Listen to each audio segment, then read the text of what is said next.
let's talk about all the books I've read in August. Hello fellow book nerds, this is Gabby and this is my new home. 1000% not the final shooting location, but I made the rest of my room such a mess that I couldn't really do better this time. But I promise next time I'm gonna find somewhere nice and we're gonna have a brilliant time filming videos. I am so excited to be living in this new house because I'm living by myself with some friends. There's a lot of fun and yeah, overall I think I can find a really cool filming location. But yeah, I'm sorry for this, I'm sorry. So I know it's late, I was moving, it's a whole thing, you know the spiel. Let's just talk about the books, shall we? I've read 11 books in August, which I think is pretty good. A couple of these books I made dedicated videos, so if you follow me all the time this might be boring. And I will probably just skip around and not maybe go as much in depth, so if you want really in-depth reviews you can check those videos out. But we're going to talk about all of them at least a little bit. So actually the first 3 books I've read were for a video. So I did a video that was like Penguin Random House recommends me books to read. It was such a random concept, but on Twitter, Penguin Random House, they ask for like daily personalized recommendations. So you just send them like, oh, I want a book with surrealism, for example, which is one of mine, and they send you a book. And I decided to take 3 of those and read them. So it was an interesting selection. I had very low hopes, but actually ended up being kind of okay, kind of alright. Okay, so for that video, I read The Darkling Bride by Laura Anderson, The Circus by Jonas Carlson, and The Holdout by Graham Moore.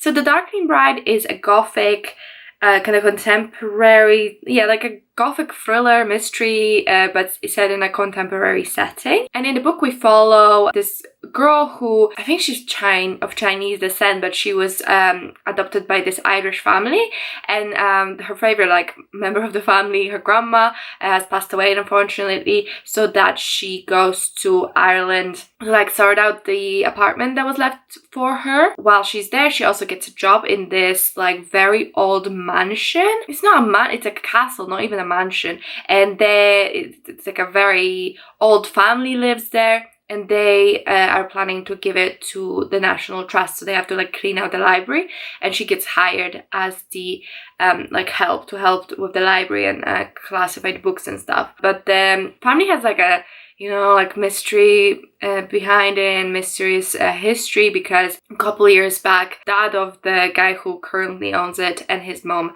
both passed away in very mysterious circumstances. So that's the book. I really enjoyed this. It has a really funky cover. I was not sure, it just gave me vibes that I wouldn't really like it, but I ended up really loving it. I thought it was so much fun. I really liked the mystery element and the thriller, and the gothic vibe was really good. Overall, I had a really great time with it. I would really recommend if you're into gothic fiction. Perfect for September. If you like Ireland, I think you're gonna love this. This is the atmosphere building was amazing. I felt transported. I had a great time. I actually been to Dublin, so that was really cool. So because some of the story takes place in Dublin, and then some of it is more Highlands and middle of nowhere in a castle. But it was really cool to see that, and yeah, I really loved Dublin when I was there. So I think it was really cool. Overall, I really enjoyed this book. I gave it 4 stars because I thought it was a very solid book. Then I read The Circus by Jonas Carlson. This is a short story or / a novella, and we follow this dude who goes to circus with his friend, and then his friend disappears, so he's part of a magic trick and then disappears. It's very surrealist. Is it very surrealist? I asked for surrealism, and I feel what I got was just very confusing and not really fun. The book's author is Swedish. I'm not sure if it's translated, and I'm not sure if I lost something. I mean, it was okay. I enjoyed it fine, but I wasn't dying to read it or anything, and I just thought it was a bit strange. But it was meant to be strange, but when I asked for surrealism, that's not really what I meant. So I think that's why I was a bit I don't know about that. I don't know about that. I give it 3 stars. I don't know if I said that. So Then I read The Holdout by Graham Moore. So this is a thriller. I asked for like a close quarter thriller, and I thought the premise of this was really, really cool. Like 12 years ago or something like that, this group of 10 people, whatever, I don't remember how many, they were jurors on this murder trial. So there was this guy called Bobby, I think his name was Bobby, and they believed he killed his student Jessica because she disappeared. And these people were jurors, and they have voted not guilty because our main character was one of the like strong forces between convincing everyone that there was not enough proof to condemn him. Once they like left the trial because they were sequestered and everything, they found out that basically the whole world like the whole country thinks that he did it, and they're very mad that he was not sentenced. Now we're 12 years or like however many years in the future, and one of the other jurors is approaches the main character saying that he wants to do like a documentary about the whole experience, and that he has like proof that Bobby was guilty and she was wrong. So it's kind of like a closed off in that sense, because you have two timelines. In the past timeline, you find out what happened from each juror's like you find out their story and what happened from their perspective, and then like how they kind of saw it. And then you also have the present timeline, which is the main character's timeline. It was really cool. I thought it was really well done. I don't know if the ending disappointed me, because overall I ended up only giving it 3.5 stars, but through the whole thing I thought it was really, really solid thriller, exactly what I asked, so I can't really complain. Thrillers, I feel like it's hard to be like a 5-star thriller. You really have to earn it. But yeah, it was really enjoyable. If you enjoy close quarters thrillers, I would highly recommend it. So those were the books I read for that video. Then a book that I just read because I felt like it was Horrid by Katrina Leno. So this is I listened to this on audiobook. It's in script, at least in the UK. It was so funny because I listened to the audiobook and I think it said it was like 5 hours or something. It just cut off several chapters before the ending, and then I was like, what the hell? And it just like ended so abruptly. I was so confused. And then I checked on Audible, and the audiobook's supposed to be 7 hours. So I was missing 2 hours of the audiobook, and I was like so confused where to go. So I finished it reading like physically, because I was like, but this book is a novella. Like, it's quite a short book. Maybe it's I don't know what qualifies short story versus novella versus a novel.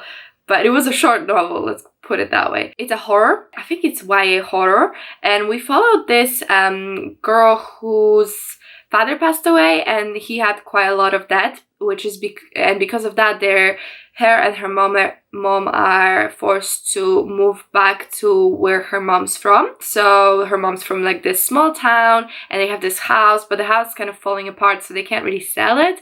So they're thinking, we're gonna go like make it, like do it up and live there, because we can't really afford to like rent anywhere anyway. The house is super spooky. She hears like noises and voices and can swear that there's someone in the room, and it's all very, very spooky. I don't want to spoil it. I love this book. It was so much fun. I don't know, I really, really enjoyed it. Another thing about the main character that I just remembered is that she eats books. So basically, whenever she's stressed, as like a coping mechanism, as a calming down mechanism, she eats books. So she just like rip out a page and put it in, and that's it. So she's got like pica, I think it's called. I mean, it's never diagnosed, but I think it's kind of like pica. I don't know if pica it's like one specific thing you eat, or if it's like anything you eat, but her thing is books. That's what she eats. So it was very surrealist. This would have been a perfect surrealism recommendation, but whatever. It's powerful in like themes as well, because it kind of talks about like generational trauma, but also generational mental health issues. And yeah, it's all like, is it a ghost? Is it mental health? One of those. I don't know if you enjoy that. You probably enjoyed this book. Personally, I thought it was really, really well written. It was like visceral and gross, and you really felt like uncomfortable and scared. Like, it was a really good horror, I think. Maybe didn't have like a bunch of jump scares. I don't know what people like in horror. I don't read much of it, but I really enjoyed it, and I thought it was really good. And I really enjoyed like the themes, like I said, all of it was really fun. So if you wanted to check it out, I would recommend.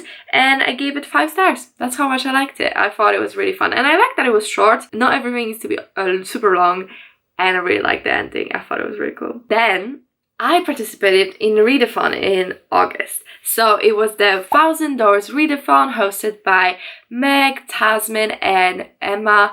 And the Readathon is really fun. I have a reading vlog if you want. It's like a really fun reading vlog. I had loads of fun reading. But basically you get a prompt, choose a book. Depending on how you feel about the book, you get another prompt for your next book. So that's basically how it works. So I read 3 books, which was like the goal for the Readathon.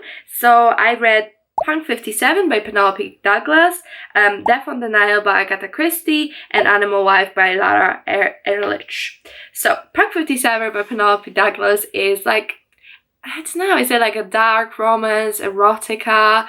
I don't know, maybe it's not quite erotica, I don't know, it's like an adult romance. And we follow these 2 teenagers who used to who wrote letters to each other. They were like each other's pen pals for like 13 years or something insane, and they have grown very close. They feel like they're really close friends. They live like one town over, but they never met and they don't know how each other looks. The guy actually meets the girl and realizes that that's her, and the girl doesn't realize, and something happens to the boy to like make him really bitter. So then he kind of goes to the girls' school, and it's a bully romance. I really enjoyed it. I think it had a rocky start, a rocky second middle half. I don't know, it was just a bit rocky. Everything that I did enjoy was pretty much like the smut and the romance that was cute. I mean, obviously it's not like the romance that you want to have, or like a healthy romance, but it was fun, you know. As a reader, I enjoyed my time reading it. So it was a good time in that sense. But overall, I don't know if I'd be like, yeah, but no, like Punk 57 is such a good book, you need to read it. But at the same time, you can see in that video that I had a great time reading it, and I felt all the emotions. And I think the fact I read it in one day really enhanced it. I don't know if I like it as much if I had to like tread through it. So overall, I give it 3.5. I'd recommend if you're into bully romances. If you're not, then don't pick it up. Then I read Death on the Nile, and Death on the Nile is Agatha Christie's novel in the Poirot series. It's like, I don't know, something crazy, number 57, 47, 22. It's a 22 in the Hercule Poirot series. And in this we follow Hercule Poirot, who goes on a cruise to the Nile. And there's a murder on the ship, and he tries to solve it. I mean, I'm not telling you more. It's not interesting if I tell you more. It's just better to discover it by yourself. I had a good time, but there wasn't even a murder to like halfway through the book. And that kind of mystery is fun, but they're very like different than like thrillers or anything. So if you come thinking it'll be a thriller, you'll be disappointed. But if you come thinking it'll be like a fun mystery because you can like follow this really smart person and like what he does and stuff, then you probably really enjoy it. Yeah, I had a decent time. I wouldn't like scream from the rooftops about it. I think I've read like 2 other ones, and I think I enjoyed one of them more, one of them less. So I guess we're like bang on in the middle. But I gave it 3.5 stars, so it couldn't be that bad. Then I read Animal Wife by Lara Ehrlich, and this one I read as an audiobook, and it's a short story collection all by the same author, and it's all to do with like feminism and puberty and growing up and like women in different stages of life. I don't know, it didn't really resonate with me at all. I found some of them really like gross and tedious, some of them really pointless. Like, I don't know, none of the story really spoke to me. None of them will I be thinking about in like a month's time. None of them really did that much for me. So unfortunately, this was a 2-star, and I wouldn't really be bothered. I mean, I don't know, I thought it'd be like more campy. Like the cover just screamed fun to me, like campy fun, but it was not that. So that's on me, probably. It wasn't my thing. I'm not into that really. Then I read A Lesson Inventors by Victoria Lee. So this book, I have a whole dedicated review with everything. This is a brand new release, and it's a dark academia YA novel, like a thriller / mystery. This girl is in this boarding school, and her girlfriend died last year, so she missed a year of school, and now she's coming back, and now she meets this new writer girl who wants to write about the Dalloway witches. So the Dalloway witches were like these like 5 or something women that were murdered like hundreds of years ago, and they were believed to be witches, and they want to like discover the mystery of witchcraft and stuff. So it's kind of like, is it magic, is it not magic, that kind of thing.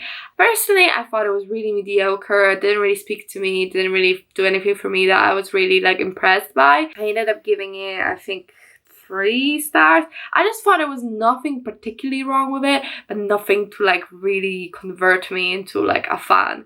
So unfortunately, it's 3 star, which is not a bad rating, but I had high expectations because it seemed like everyone really loved it. Unfortunately, disappointing. Then I read Iron Widow by Zirenjai Zhao. So this book is not out yet, so by the time you're seeing this video I don't think it's out, but it's gonna come out sometime next week. This book is a YA sci-fi. It's a reimagining of the rise of the emperor, the only emperor, female emperor of China. So we follow Zitian, who comes from like a very poor family, and in this world there are these things called Chrysalis, who find these thing called Hundans. So Hundans are like evil aliens, and then Chrysalis is like Power Ranger robots, and they fight. And the way the Chrysalis is powered is that the male pilot powers it up with his key, and he needs like a female captain to help out, and usually the female captain dies, and the main character's sister was murdered when she went to do this,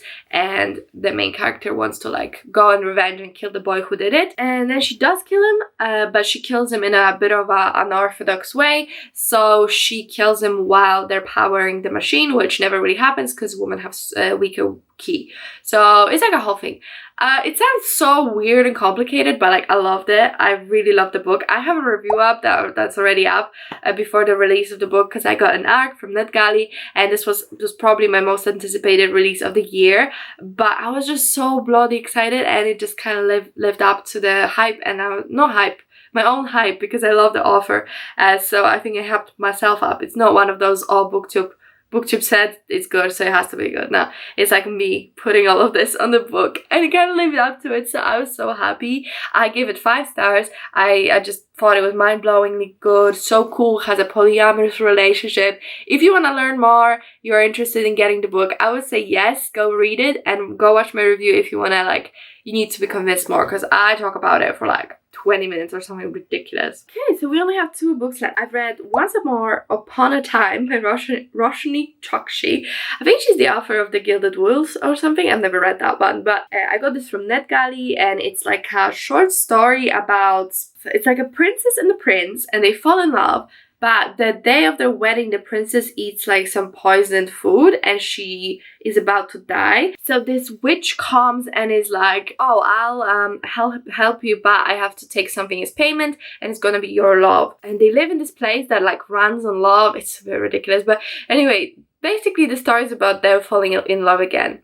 And I love this. Oh my god, it was so much fun. It was a short story, but I thought it was like charming and lovingly bizarre, and the world's really fun and weird, and like it was so cute. I had such a great time with it. I would really recommend reading it if you're interested, because yeah, it was so much fun. It was just so cute and heartwarming, and had cool characters, cool world. So I don't know, I was really impressed with it. I thought it'd be like meh, but it was really good actually. 4.5 stars, so that's cool. Then I read She's Too Pretty to Burn by Wendy Hurd. So this is a book I got from an script. It's complicated because I didn't know what it was about when I started reading it.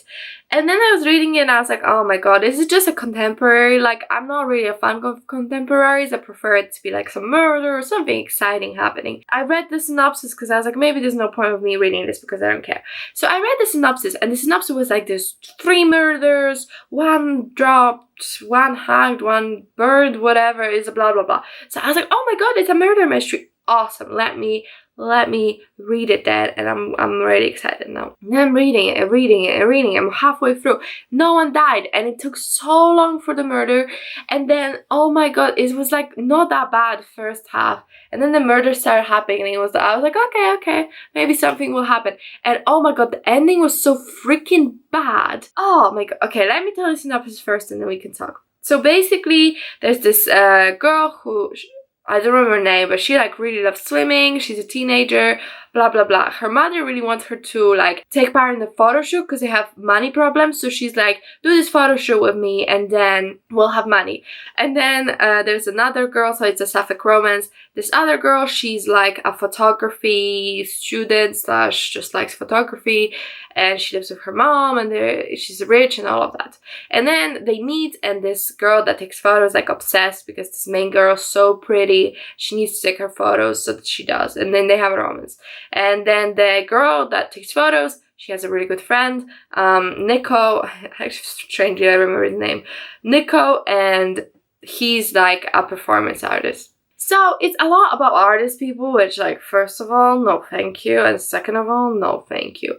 And then also like the bloody climax of the book was so disappointing.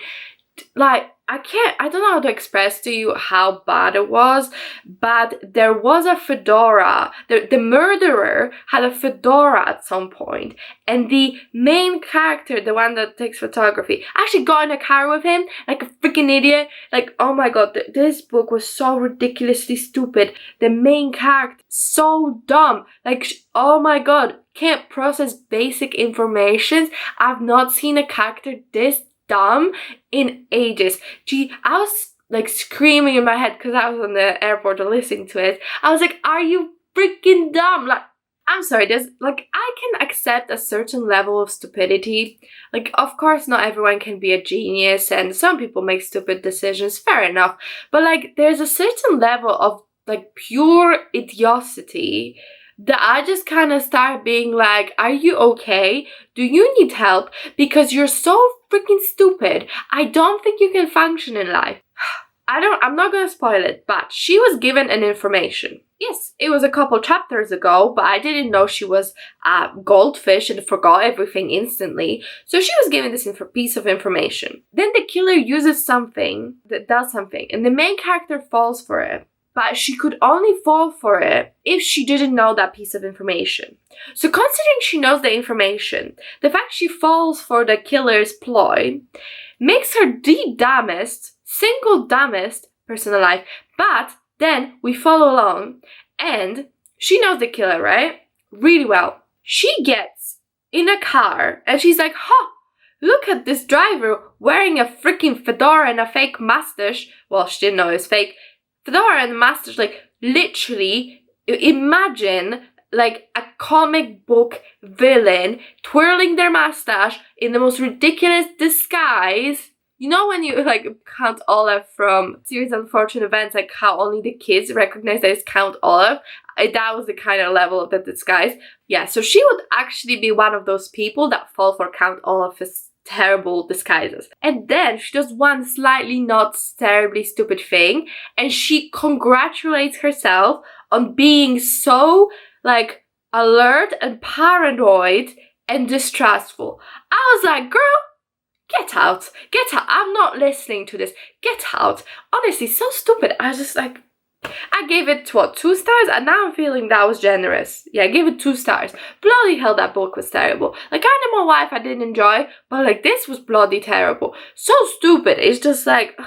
And the book didn't know what it wanted to be. Was it a mystery? Was it a thriller? Was it a contemporary romance novel? And the romance, oh my god, they knew each other for a day. They were like, we're gonna die together. We're gonna like ride or die, my girlfriend. They kissed once. I was like, bloody hell, shut the hell up. Pretty cover, don't guarantee nothing. And I've learned that the hard way. Okay, those were all the books. I really went off, didn't I? Those were all the books I read in August. It was a really good reading month. I had a lot of fun. I do feel like maybe like July was like especially amazing because every book I read was amazing. And this month had some highlights, like The Iron Widow.